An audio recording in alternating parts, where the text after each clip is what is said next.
રહસ્ય ડાયરી અને અવરાઓર હવેલી. આ વાર્તા છે આજથી બરાબર 50 વર્ષ પહેલાંની, પણ તેની શરૂઆત થાય છે આજ સોશિયલ મીડિયાના જમાનાથી. આકાશ નામનો એક યુવાન, જેને અવનવી અને રહસ્યમય જગ્યાઓ એક્સપ્લોર કરવાનો ખૂબ જ શોખ હતો, તે પોતાના કેમેરા સાથે ગુજરાતના એક છેવટે આવેલા રૂમગઢ નામના ગામના પહોંચે છે.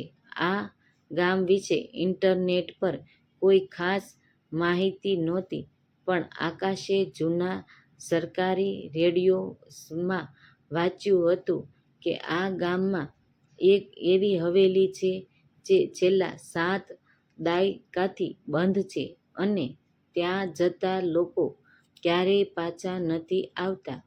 આકાશ જ્યારે ગામની સીમા પહોંચે છે, ત્યારે સાંજ ઢળવા આવી હતી. આ ગામના લોકો ખૂબ જ શાંત અને ડરેલા દેખાતા હતા. આકાશે એક ચાની કીટલી પર જઈને હવેલી વિશે પૂછપરછ કરવાનું શરૂ કર્યું.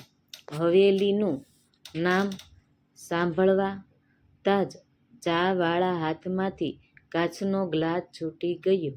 તેણે આકાશને ચેતવણી આપતા કહ્યું કે, બેટા, જો તારે જીવવું હોય તો જવું હોય તો સૂર્યાસ્ત પહેલાં આ ગામ છોડીને, કારણ કે એ હવેલી કોઈ માણસની નથી, ત્યાં સમય પોતે કેદ છે. પણ આકાશ તો એક યુટ્યુબર હતો, જેટલે રહસ્ય વધારે એટલા જ યુટ્યુબ વધારે મળશે, એટલા લોભમાં તે રાત્રે જ હવેલી તરફ નીકળી પડ્યો.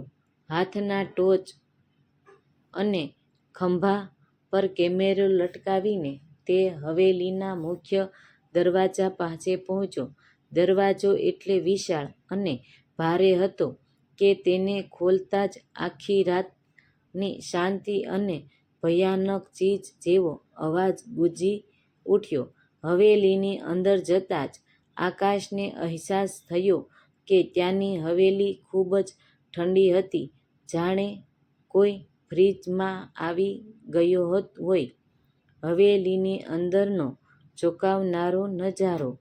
ટોર્ચના અજવાળામાં આકાશે જોયું કે હવેલીની અંદર બધું અકબંધ હતું. ઝુમ્મરો પર કોરિયાળના ઝાડ જામી ગયા હતા, પણ સોફા અને ટેબલ પર રાખેલી વસ્તુઓ એવી જ હતા, જાણે હમણાં જ કોઈ ત્યાંથી ઊભી થઈને ગયું હોય. દિવાલ પર એક વિશાળ ઘડિયાળ લટકેલી હતી, જેના કાંટા રાતના બરાબર 12 વાગ્યે અટકેલા હતા. આકાશે પોતાનો કેમેરો ચાલુ કર્યો અને દર્શકોને આ લાઈવ દ્રશ્યો બતાવવાનું શરૂ કર્યું.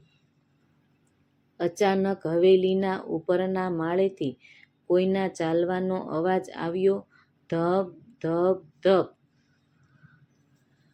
આકાશના હૃદયના ધબકારા વધી ગયા. તે ધીમે ધીમે પગથિયાં ચડીને ઉપરના રૂમ તરફ ગયો. ત્યાં એક ઊભો લાઇબ્રેરી રૂમ હતો, જ્યાં હજારો જૂની પુસ્તકો ધૂળ ખાઈ રહી હતી. ત્યાં રૂમની બરાબર વચ્ચે એક ટેબલ પર એક ડાયરી ખુલ્લી પડેલી હતી. આકાશ ડાયરીની નજીક ગયો અને ટોર્ચ મારીને વાંચવા લાગ્યો. તે ડાયરીમાં હવેલીના છેલ્લા માલિક વિક્રમસિંહની હતી. ડાયરીના પાનાઓ પર જે લખ્યું હતું તે વાંચીને આકાશના રવા ઊભા થઈ ગયા. વિક્રમસિંહે લખ્યું હતું કે આ હવેલી કોઈ સામાન્ય જગ્યા નથી, પરંતુ હતું એક એવો અરીસો છે જે ભવિષ્ય બતાવે છે. જે કોઈ પણ વ્યક્તિએ અરીસામાં પોતાનું ભવિષ્ય જોવો છે. તે પોતાનો હોશ ખોઈ બેસે છે અને હંમેશને માટે આ હવેલીનો ગુલામ બની જાય છે. ડાયરીનું છેલ્લું પાનું લોહીથી ખરાડેલું હતું અને ત્યાં લખ્યું હતું કે તે અરીસો અત્યારે પણ આ રૂમની પાછળ ભોંયરામાં છે. ભોંયરામાં ભયાનક સત્ય. આકાશને લાગ્યું કે આ તેના વિડિયો માટે તે સુપરહિટ કમેન્ટ છે. એ ડાયરી લઈને ભોંયરા તરફ જવા રવા થયો. ભોંયરાના દાદર ખૂબ જ સાંકડા અને અંધારિયા હતા. નીચે પહોંચી જ તેને એક વિચિત્ર સુગંધ આવી, જાણે વર્ષો જૂની કસ્તુરીની સુગંધ હોય. ભોંયરાની બહાર વચ્ચે એક મોટો લાલ રંગનો પથ્થર લટકેલો હતો. આકાશે ધ્રુજતા હાથે એ પડદો હટાવ્યો. પડદો હટાવતાં જ સામે એક વિશાળ સોનાની ફ્રેમવાળો અરીસો દેખાયો. પણ આશ્ચર્યની વાત એ હતી કે અરીસામાં આકાશનું પ્રતિબિંબ દેખાવાને બદલે એક ગાઢો અંધકારો દેખાતો હતો. આકાશનો કેમેરો અરીસામાં સામે કર્યો, પણ કેમેરાની સ્ક્રીન અચાનક જ ગ્લિચ થઈ લાગી અને બંધ થઈ ગઈ. આકાશના ગભરાઈ ગયો. તેણે પાછા ફરવાનો પ્રયત્ન કર્યો, પણ ભોંયરાનો દરવાજો આપોઆપ જોરથી બંધ થઈ ગયો. તે સમયે અરીસાની અંદરથી એક ધીમો અવાજ આવ્યો ને અવાજ આકાશને તેનું નામ દઈને બોલાવી રહ્યો હતો.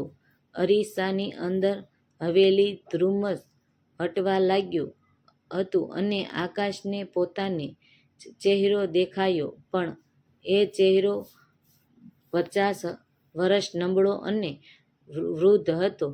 અરીસામે દેખાતો વૃદ્ધ આકાશ રડી રહ્યો હતો અને કહી રહ્યો હતો કે તું અહીં આવીને સૌથી મોટી ભૂલ કરી છે.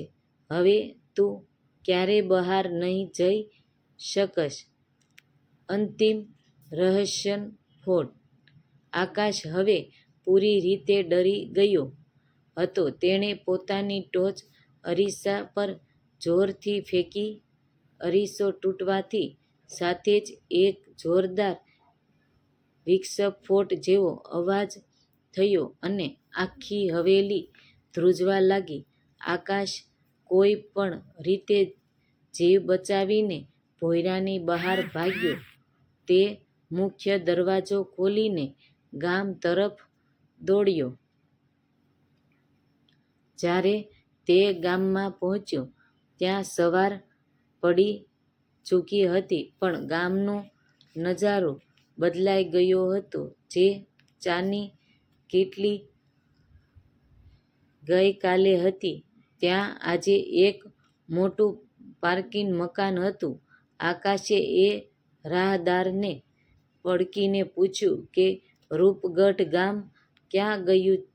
તો પેલા માણસે કહ્યું કે ભાઈ, તમે ક્યાં જવાની વાતો કરો છો? રૂપગઢ ગામ તો 50 વર્ષ પહેલાં જ એક ભૂકંપમાં નાશ પામ્યું હતું અને આ હવેલીમાં રહેતા વિક્રમસિંહ પણ ક્યારથી ગાયબ છે.